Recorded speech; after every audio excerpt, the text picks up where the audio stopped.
So everyone, we have Charles Baker here, played Skinny Pete on Breaking Bad. Obviously, everyone knows you from Breaking Bad. However, they probably don't know that you have a pretty extensive history of doing voice acting as well. Yeah, yeah, Most notably, voiceovers for One Piece, Evangelon, and Fullmetal Alchemist. yeah. So my first question is, are you personally a fan of anime? And if so, do you have a favorite? I'm a fan of like everything. I'm a fan of lots of stuff. I'm not an overly fanboy kind of fan. And I have kids who are real big fans of some of those shows. When I was watching a lot, Foolie Cooley was one of my absolute favorite. There's been a few. How did you get into voice acting work? Is there a trick to doing anime specifically? Okay, getting into it was really through friends that were doing it. I knew a local band in Fort Worth, Texas, a band named Spoon-Fed Tribe. They were friends with some of the audio engineers for Funimation, and I met them through them. And I was working on a project with a mutual friend, and I happened to mention that I would love to do that. And it turns out he was a director of one of the episodes. He called up and put me on as a Walla actor doing random background voices for shows. I started doing that, and then they kind of for One Piece, I was doing like a minor character, but because of the way the original version was coming to us, they weren't getting all of the information about the upcoming episodes. So what they thought was a minor character ended up becoming a major character later, and they're like, "Well, this guy's already doing the voice." And so I got to come back and do that. But I've so many different roles on One Piece alone. I lost track.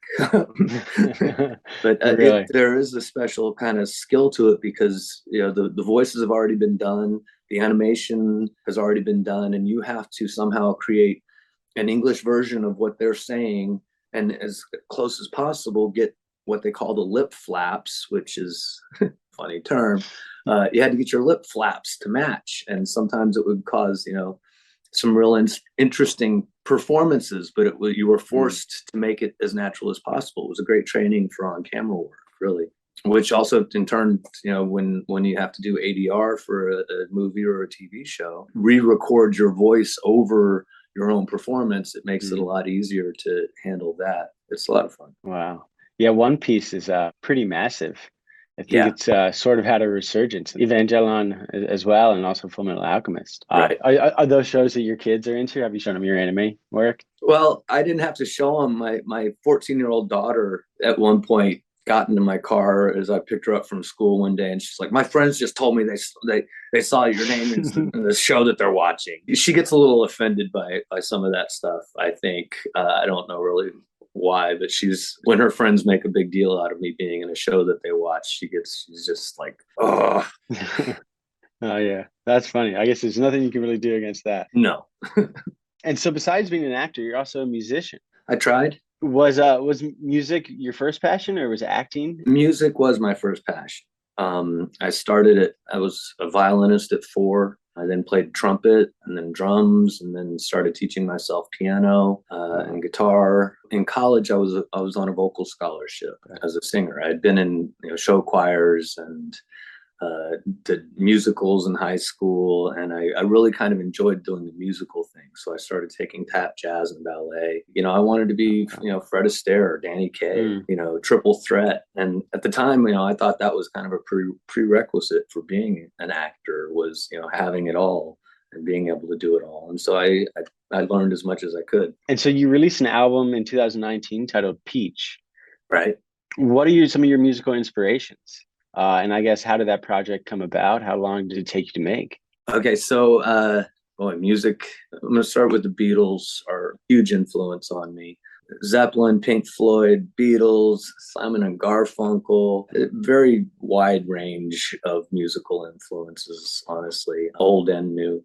And the way I got into that, Wayne Barton, who's a writer from the UK. He ghostwrites a lot of autobiographies for Manchester United football players, and then he's done a few others, and he's written a couple of his own novels. He wrote a novel, Peach, which is about a singer, involves a singer-songwriter, and he and I were working on a biography for me at the time, and he one day just said, "Hey, I've got this idea for my book of putting out a soundtrack for the book," because the character in the book writes songs, and so I put some of the lyrics in the book, and I was wondering if you'd be interested, because I know you like to do it, in writing a soundtrack. And like an idiot, I went, yeah, sure.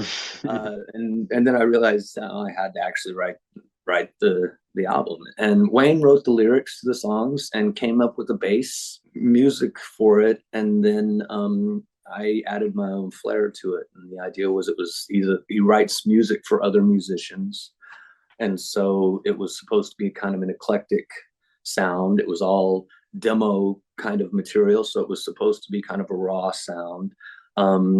And so I just kind of went for it, spent as much time as I could trying to be different and trying to be unique, but have every song kind of have its own flavor. I was pretty happy with it.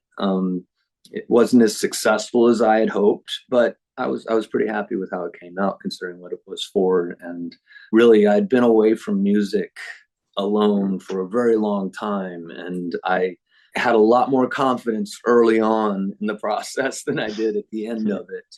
You know, I made it through, and I was just glad to see what we could do with the book. And it's an interesting idea that you could read the book and listen to the music that's in the book as you go, and that was the whole plan. Yeah, it's I'm not sure if I've heard of anyone else doing that. It's fascinating. Yeah, I hopefully it'll enhance both. You know, you get a little bit of background behind what's going on with the music and why the music is what it is, and then you know the music will help kind of set the tone for the reading. So with any luck, that's how it works for most people. So that leads me to my next question. There's a lot of iconic scenes of yours in Breaking Bad from your time playing Skinny Pete, but maybe the most iconic one is the scene where you play the piano. Yeah. And you're playing a Bach song, if I'm correct. Yeah, Carl Emanuel Philip Bach, one of the Bachs. One of the Bachs. Okay, so early on in the process of working on the show, I stick close to the producers and the writers, you know, just within ear's distance, because I'm trying to learn as much as I can from everybody at this point. This is like my fifth or sixth job in the business. One of the writers was having a candid conversation and said, you know, we watch the actors and we try and learn if they, you know, if they have any special skills or any, you know, any mannerisms that we can fit into the character to enhance it and without seeming forced. I let that kind of simmer for a little while, and I kind of, you know, like, well, I should show them some of my other skills. And if I ever, you know, anytime I had a chance to show off something I thought I could, you know, show off, I would do it. And we were shooting the Narcotics Anonymous scenes where, you know, Badger and I are trying to sell meth in an NA meeting. And it was on location in a church, and in the back room while we were on lunch, I found a piano. And so I started plucking out tunes on the piano. And at one point I was jamming on something, and I saw a writer's head just kind of peek through the door and then kind of like slink off slowly. And that was pretty much the end of it for a little while. And then a couple months later, I get a call from one of the producers, which was not a normal thing for me. I was a day player for 14 episodes. They barely even like looked at me, much less, you know, called me up in my house. I said, would you be interested in playing keyboards in an episode? And I was like, absolutely. I'll even sing a song. I'll do a one-man band if you want. And they're like, tone it down.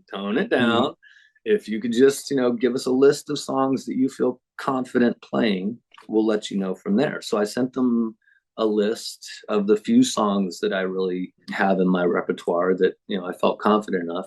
And they immediately came back with, oh yeah, Solfeggietto, Carl Emanuel Philip Bach, do that one. And then I kind of had a panic attack because I realized I learned how to play that song by watching a former girlfriend. I watched her finger movements. And I slowly, over watching it several times, slowly started to pick out the patterns. And then I taught myself that song without the music. It's how I learned how to play violin, was a Suzuki method violin, which is learning how to play by ear before you can learn how to read. And so that was really how I learned how to play the song initially. I knew how to read music. I know how to read music. I just don't really like to, and I'm really slow at it. But when they said, hey, the script, when I got the script for it, it said it had the song starting prior to the scene. It was like you hear the music over the prior of the previous scene start, and then you cut to the music, and you have, and it says, and Skinny Pete is finishing the song. And so I thought in my brain, I need to be able to play this entire piece, and I need to play it really well because I told them I could. And so I found the music and realized there was a whole section that I skipped because, quite frankly, it was too hard for me at the time when I learned it. And they gave me enough time. I had I guess, close to 3 months to work on it. And so I spent like 3 hours a day working on that song, to a point where my 10-year-old son now, he was just a little tiny baby, but if I play it now, he starts humming along.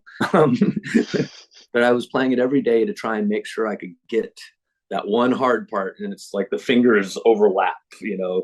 It was like you have to play it like this at one point. And I learned how to play it, and I learned how to play it right with the right fingering, which is something I hadn't been doing because I cheat sometimes. And so I learned how to play it, got it down, showed up to the shoot, and they went, okay, start. And I started the song, and then they went, cut. And I'm like, I only made it through the first section. Like, that's all we need. And I'm like, oh, I wish I should have started in a different place. I wanted to show off that hard part that I've been working for so long on. But it was still it was an amazing thing. I had never actually played in front of an audience before, other than, you know, in a classroom when people weren't really listening. I was just, you know, playing while everyone was waiting for class to start or something.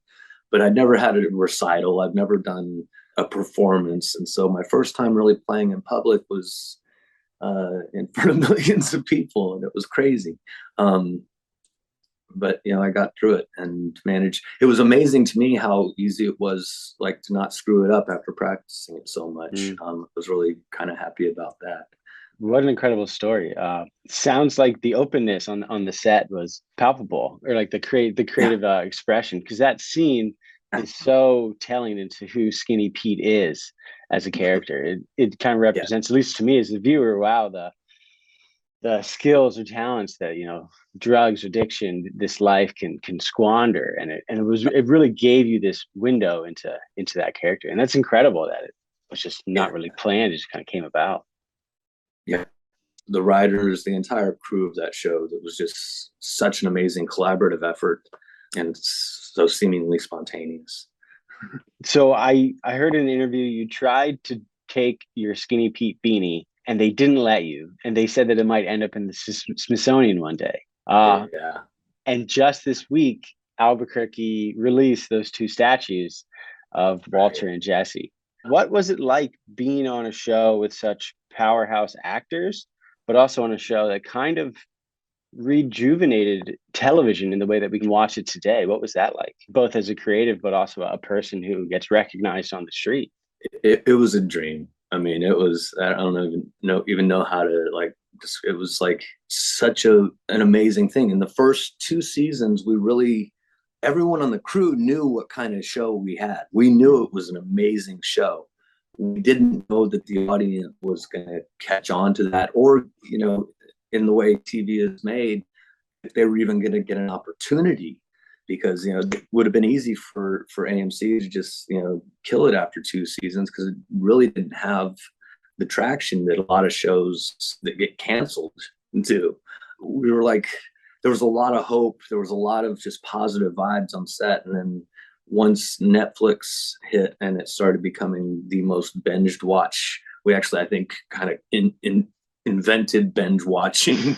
You know, it kind of changed everything. And I lived in Texas at the time. You know, it was popular, but it wasn't so popular as it was in LA or in New York. I mean, it was like huge on the coast, but like, you know, in Texas, I could walk around and nobody had any idea who I was the whole time. But then I moved to LA and it was a completely different thing. And that's when I found out really, like, how much of an impact it had on the industry, and how big of a deal it was to people in the industry. And it just, I mean, it changed my life completely. for the better. Yeah, yeah. And then coming back for El Camino, what was it like playing Skinny Pete again for the second time? Did you have to approach it any different? Were you just kind of excited and Oh, ready to go again? I was over the moon, man. Yeah. For me, what it was that Vince Gilligan wrote this movie, right? And he wrote it with Skinny Pete as a character, knowing that I was the guy that was playing Skinny Pete. That's the way he wrote it. What he, the power of the character, that my role had in that film. It was like the biggest compliment you could ever get from one of the biggest showrunners in TV history.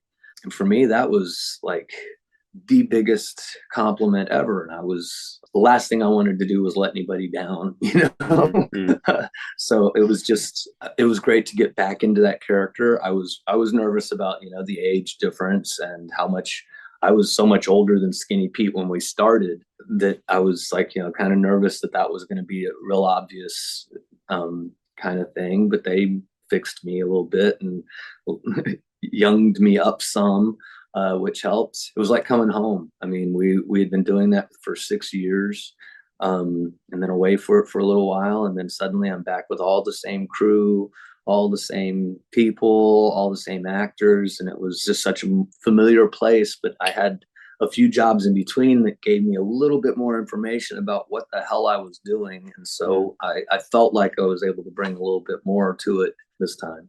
But it was mostly it was just the most flattering thing that's ever happened. Any chance we ever get a Skinny Pete and Badger spinoff? Is that something that you've been trying to pitch to anybody? We can get a petition going. There's lots of people definitely asking. I trust Vince Gilligan and that crew to know what's right and to know what will work. And if they don't want to force it, I don't want to be part of that. I would happily jump into that role again if they could find a way to make it make sense and make it work, but not just for the sake of money, but because they feel it is necessary. I love the character. I love the role. It's just, how much longer can I play a young drug addict at this point, and keep that kind of energy?